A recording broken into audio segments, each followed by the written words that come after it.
Welcome to the Frontline with FPM, where we talk about California politics, homeschool freedom, parental rights, and the family. I'm your host, Nathan Pierce, and thanks for joining us today. Let's jump right in and see what's going on here on the Frontline. Hi, Drew. How's it going? Hey, Nathan. It's going well. How about you? Good. Glad it's Friday. Although I would choose a different Friday if it was up to me. Yeah, it's deadline day. It's a special Friday. Why is that? Tell us about our numbers and where we're at with that. Well, it is the last day to introduce bills in the California legislature for this year. So on Monday, we had about 800 bills introduced as of this morning, and they have until 5 to introduce more. As of this morning, we have about 2,200. Right. So they've introduced more than double what they had before in the last 3 days. So that's it's been quite a bit to get through. Right, and we double checked. We called both the front desk in the Senate and the front desk in the Assembly chamber to double check that they're both staying open till 5 today, and we'll be receiving bills until that time. So they'll be getting a flurry more in addition to the 2,000 plus that we've got already. So all that to say, we've got a lot on our plates to be reviewing and analyzing. We got our work cut out for us, as we normally do this time of year. Although for the last couple of years, we've actually had sort of a lull, I should say. Last year was a little more, but we've had a lull in legislative activity compared to most years previous to that. Things sort of slowed down at the Capitol in 2020, 2021. So this year they're back full speed ahead. And so when we have all these bills come in all at once, it takes us a little while to get through all of them. And so one of the things that we do, in addition to using our software and our services that we use to filter through legislation, is we are also kind of trying to keep our ear to the ground, listening to people that we know, both in the building and from people across California. If you hear something that sounds like something that we should be doing something about here at FPM, let us know. You definitely contact us and let us know if you hear something that sounds like it would be a direct impact on the family or on homeschooling, because sometimes, every once in a while, somebody will hear locally, whether it's local news or whatever, from a legislator doing a press conference that we miss somehow. They'll announce something ahead of time before they introduce a bill or before they amend something into a bill that is kind of scary for families. And so every once in a while, we hear about that through a contact just in somebody's local area, in their pocket in California, where they happen to hear about this. So if you hear something, say something, let us know. We are definitely grateful. Even if we have heard of it already, we're grateful to hear from you if you know of something that's going on. We are monitoring a lot of bills, and we are doing a lot of analyses on bills, and we have a lot that we're actively working on and talking with legislative staff about right now. And we're going to talk about a couple of bills this morning, but there are a lot more that we're working on as well. So did I cover everything on that, Drew? Yeah, I think so. Yeah, basically, it's a busy day, obviously, for us. And as far as the grassroots information that we receive, just from people across the state, a lot of it can come from, local announcements. It can even be in the form of a local regulation. We've dealt with a lot of those too, especially in the last couple of years. It could be from a press conference that a legislator gives. They really come from anywhere, and it doesn't just stop at things that you might be a problem. You can reach out to us about just any questions you have on legislation. If you hear something and say, hey, this I have no idea what this means. Does this change how I'm going to educate my kids or anything like that? We have a questionnaire on the website. You can just submit a question there and we'll get back to you ASAP. I mean, we have plenty of resources to provide answers for any sort of question you might have. Yeah. So, and one last thing about the podcast content is we'll be getting into a few of our resources at the end of this podcast today in case you're interested in getting more involved. But certainly, if you haven't contacted your legislator already this year about homeschooling, just to let them know you're a homeschooler in their district or somebody that cares about parental rights in their district, it's really a great time still to be contacting them just out of friendliness, not with a bill in mind while you contact them to work on trying to build a relationship with them that's not based out of some conflict or controversial issue, but just based out of a friendly constituent wanting to reach out to the person that represents them. It's a really good time to still do that, and that way you can start to build a little bit of a bridge at least before you might be taking action on any kind of a head-on attack on parental rights or homeschooling. So, so with that, let's jump into our first bill, and that's AB 659. You may have heard of this. AB 659 is a bill that adds another mandatory vaccine to the list of vaccines that's required for attendance in a campus school, like a public school or a private school classroom. Now, there is an exemption for home-based private schools, which most of the folks that we are interacting with and are supporting our organization are fit into that category. Home-based private school, private homeschoolers are in that category. So this bill doesn't directly impact those families. However, this is an issue because for all of us, because it kind of goes at parental rights in general, and in a sense human rights in general, because it's going after your personal right to make medical decisions for yourself and your family, and it's going after a parent's right to make medical decisions for their children. And what this bill does is it adds the HPV vaccination, which is a vaccine for an STD. Essentially, that's what it is. It's a vaccine for an STD required for kids in it's the 7th or 8th grade, Drew. Anyone entering the 8th grade. So So this would be 12 and 13-year-olds typically in 8th grade. so they would be required, not given the option to get this vaccine, but they would be required to get this vaccine in order to attend school. And while it doesn't impact individual families that are homeschooling at home, it's taking our state further in the direction of government deciding what medical care you have to receive, what vaccines you have to receive. It's another mandate that overrides parental authority, overrides a person's right to make a decision about their own medical care. So it's really a bad direction, and we need to stand up against this. We need to not wait until something like this comes after private homeschooling directly, because this is a parental rights issue, it's a family issue, it's a personal medical freedom issue, and we need to not let them expand this, particularly with this vaccine, which is for an STD. It's not appropriate for the government to be mandating that for anybody. So so definitely be aware of that AB 659 as it starts going through the legislative process. We'll keep you posted on when to make phone calls on it, and when to take action and what that action should look like.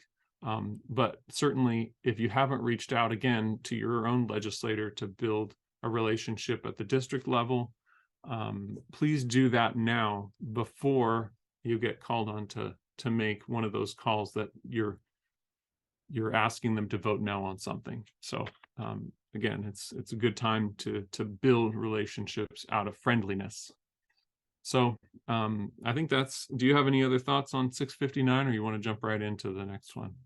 Yeah, I don't think I have anything more on that. I just echo what you said. I think it's an important line to draw, even when it doesn't, directly involve you. I think there are certain uh, principles and duties that the state cannot insert itself in, especially Yeah, when it comes to between a parent and a child. So right. Yeah. yeah. And that kind of relates to the next bill, that one of many others that we're tracking is AB 223. Um, and this bill relates to the change of official documents with the gender and sex identifier on an official document, such as a birth certificate. And this bill, uh, so state law already allows minors to change uh, the sex identifier, like from male to female or female to male, on their official documents. However, that is all documented as of now. There's a note that, hey, there's been an amendment, right? So this bill would seal those changes from the public, in essence, making it like there's no record of the change at all. So the main concern with this, again, this isn't a directly a homeschool issue. This is more thinking about, a private school for boys, a private school for girls, and the effects that this could have on a student that has changed their identifier on their documents, and there's no way to verify, especially for a religious school that has a religious opposition to this sort of change. It could really, basically, it could put up a great deal of problems for a school, because if a school stands up against this sort of change and says, hey, we can't have this student in our school, the state very well could just say, well, too bad, that's what's on their document, you can't Yeah. oppose this. So So so it doesn't matter what kind of school they're enrolled in, or anything like that, right? This no. is across the board for This is anybody. just, yeah, this is just relates to official documents. And so the danger that we're seeing is basically the effects that this could have on enrollment in, I mean, whether it's a public or a private school. Private school or public schools are generally co-ed, girls and Right. boys together in the school. But a lot of private schools, especially religious schools, are very often um, separated by gender. So Right. yeah, A couple of things that came to my mind when we were talking about this bill is things like summer camps, or sports yeah, teams, because those are areas where parents are, they want to make sure that their kids are in the right place, in the right yeah. locker room, in the right dormitory, or whatever it might And be. there's been a lot of cases of problems like this with sports, definitely. And with this bill, there would be uh, really no way to oppose it on a legal ground at all, Hmm. because the record wouldn't exist. Right. Yeah. Huh. So so Yeah. that So bill, this sort of thing, it's not as much a parental rights issue. It is, in the sense that there's plenty of moral objections to an act like this, but as the bill stands, it still would, any change like that, any official document change like that for a minor still requires the consent of their parents.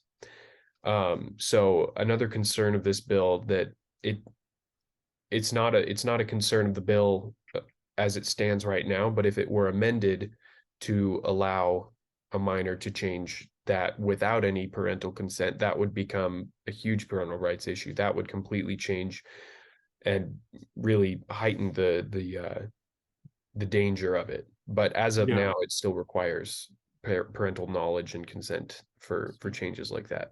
So generally it's a wrong direction. I mean, it goes against the whole design of creation, of God creating a man and woman. I mean, that goes straight back to Genesis, and it goes against the design of the family structure as well. Just like we've talked about last year quite a bit with parental rights involved in making medical decisions for kids, and putting the decision for medical decisions on kids instead of their parents. Um, there's a reason that God made the family, and there's a reason that he designed it the way he did, and this sort of undermines that at its core with the whole gender issue. So it's an Yeah. important one to be aware of, and as it moves through, we'll again keep you posted. Yeah, and a note on that, that entire topic of whose authority, we've got a great article on our website about, it's called, I believe it's titled, On Whose Authority. Mhm. And it's a great breakdown of the roles that God has given to the parent, to the state, and to the individual, really just and including the corporate church, um, what role each of those units has in society and from a biblical perspective, and how we can uh, form our view and our lives around God's design for those different entities. It's a great read. I would really recommend you guys check it out. Just for some more in-depth biblical perspective on really the root issues with bills like these. Yeah, yeah.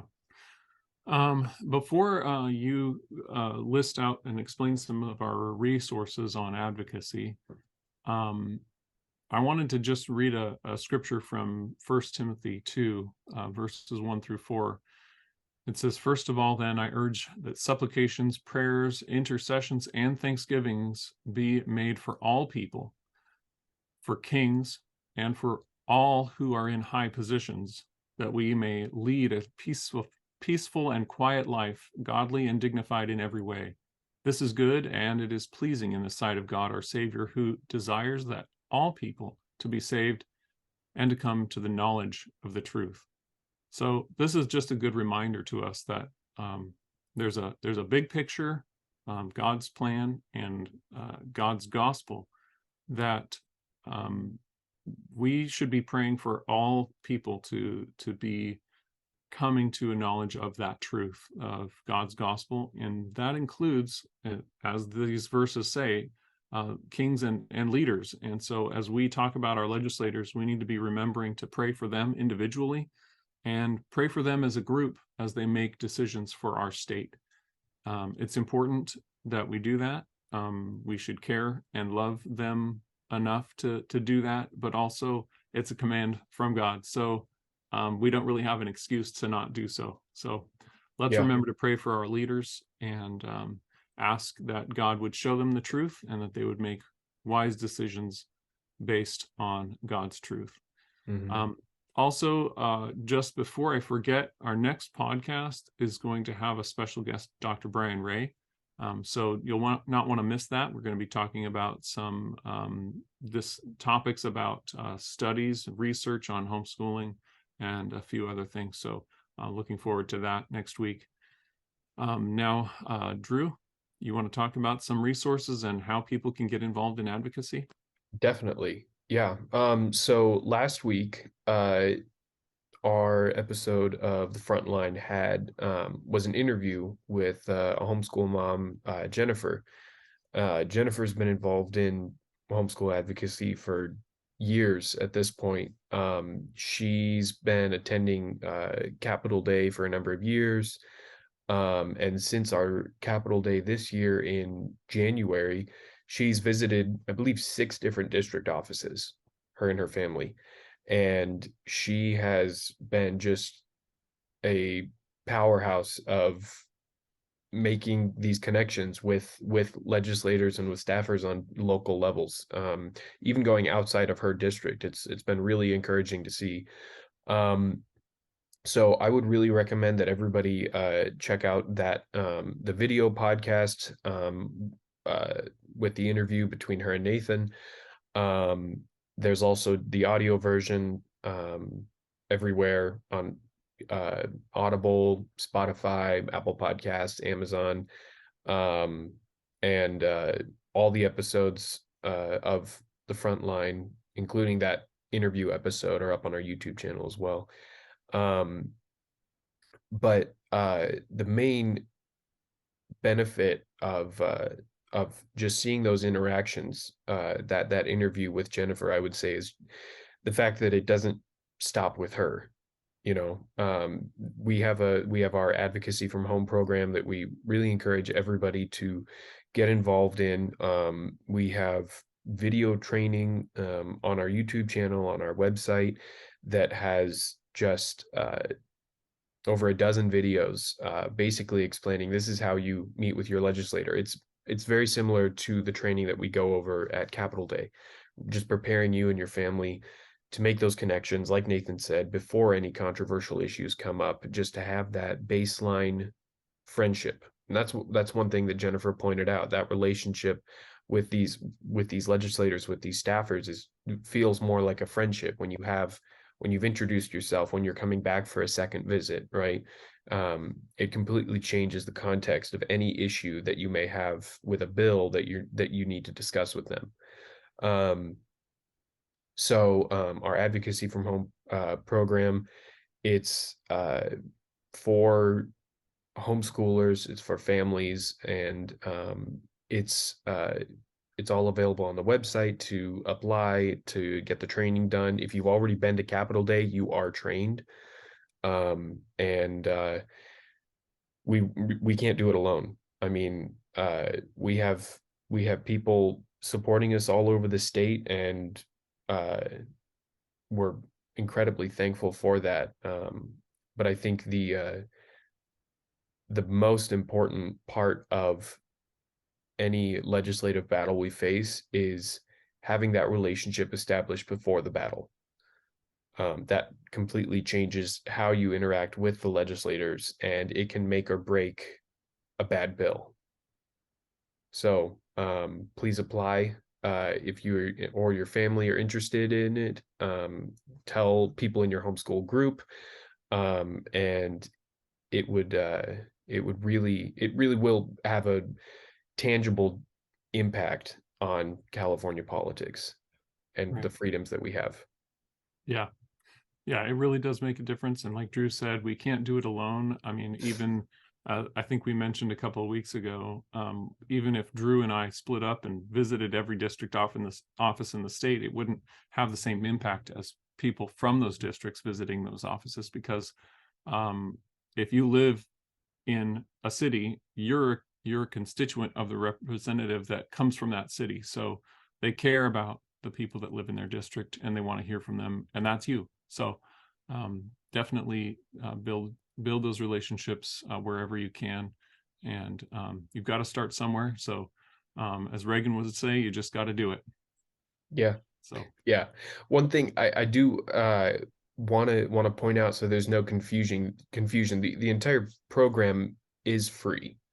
We're not trying to make money off of this. We really do desire to see families have an impact on their legislators, right, because that's really where it starts, right? I mean, all the training that those videos provide, all the connections that you make, it's really for the good of homeschool and parental freedoms and rights.